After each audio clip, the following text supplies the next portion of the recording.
Bonjour les amis, je suis très heureuse de vous retrouver pour une nouvelle émission. À mi-chemin entre Jérusalem et Tel Aviv, nous sommes sur le site de Neot Kedomim.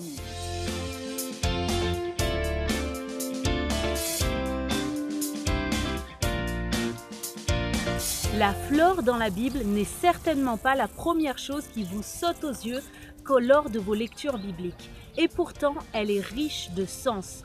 Aujourd'hui, deux arbres vont retenir toute notre attention, l'olivier et le sycomore, afin que nos récits bibliques prennent encore plus de sens qu'ils en ont déjà.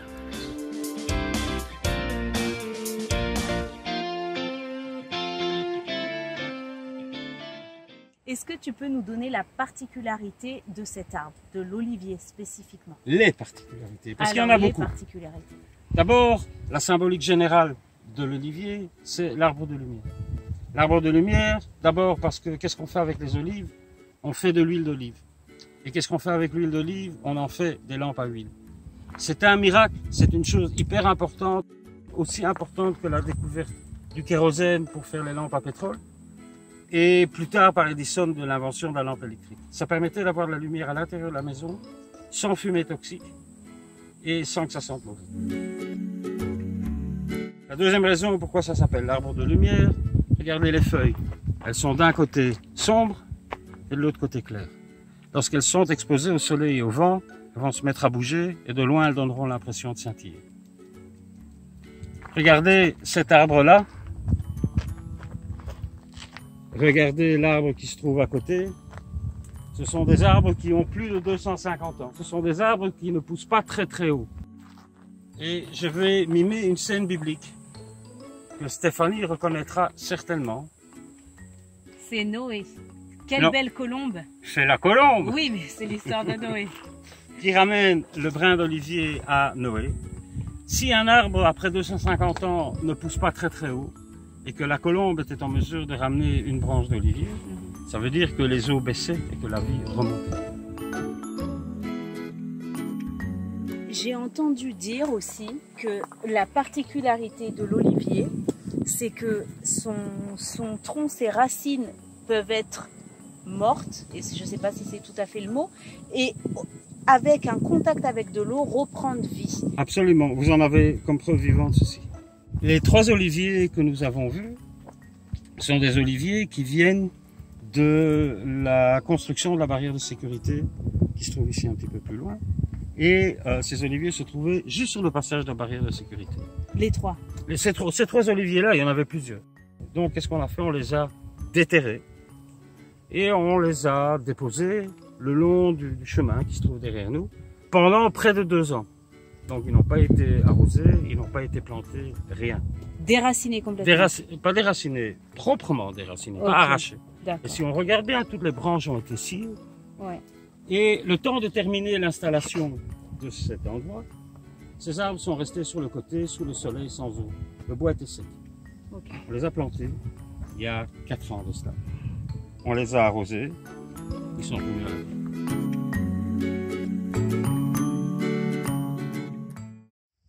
Nous sommes devant un sycomore.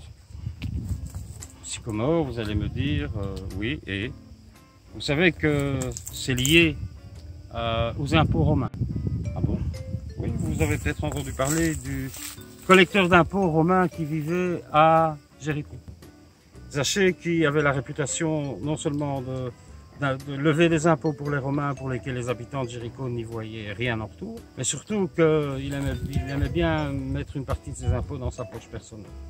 Donc c'était un être haï de tout le monde. Je vais vous expliquer pourquoi on parle lors de la Sainte Semaine, lors de la visite de Jésus à Jéricho, que celui-ci a interpellé Zachée, mais Zachée, pour pouvoir communiquer avec Jésus, est obligé de grimper sur un arbre. Je vais vous expliquer pourquoi il a grimpé sur un sycomore et pas sur un chêne ou un sapin ou n'importe quel autre arbre. C'est un arbre qui s'appelle en hébreu shikma. Que fait-on avec son arbre? Eh bien, regardez, c'est un arbre qui porte des branches droites. Mais ces branches droites, très utiles lors de la menuiserie, ne sont pas toujours droites. Et si on regarde le sycomore qui se trouve devant nous, on va voir que toutes les arbres, plein de branches sont complètement tronquées ou tordues, ce qui est la nature normale des branches de sycomore. Mais une fois qu'on a coupé ces branches, une nouvelle branche se régénère et en fait pousse droite. Alors une branche tordue qui une fois coupée, qui se auto-régénère en une branche droite, c'est une forme de réhabilitation, n'est-ce pas? Donc revenons à notre histoire de Zachée. Maintenant vous savez que c'est un arbre qui est un symbole de réhabilitation, un arbre dont on coupe les branches pour en faire des branches raides, droites, faciles pour la menuiserie. Vous en faites également un arbre facile à escalader, puisque chaque fois que vous allez couper des branches, une nouvelle branche va pousser droite. Donc vous allez faire une échelle naturelle. Zachée a donc grimpé jusqu'en haut de l'arbre pour accueillir Jésus, ce fauteur de troubles. Jésus ayant entendu parler de Zachée, le voit en haut de l'arbre. N'oublions pas, c'est un petit homme. Vu la foule qui entourait Jésus, il n'arrivait pas à voir Jésus, donc il est obligé de grimper sur un arbre pour pouvoir le voir. Et tellement haut, il était tellement petit que même j'ai entendu dire que certains disaient qu'il ressemblait à un fruit. Jésus le voit en haut de son arbre et lui dit « Zachée, descends de ton arbre. Ce soir, je viens manger à ta table. »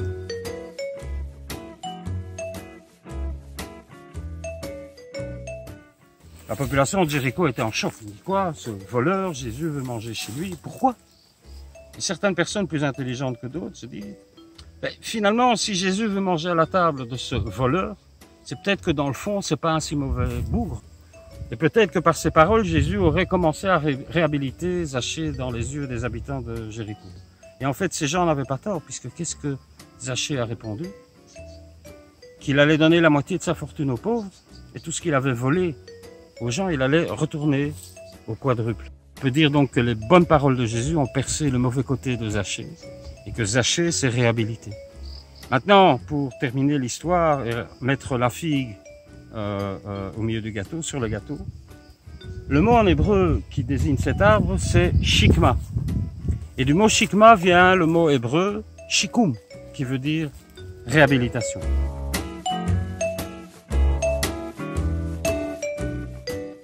On se quitte en images, on va aller reboiser Israël. Mais attention, regardez bien, parce que la prochaine fois, ça sera à votre tour. À très bientôt à Jérusalem.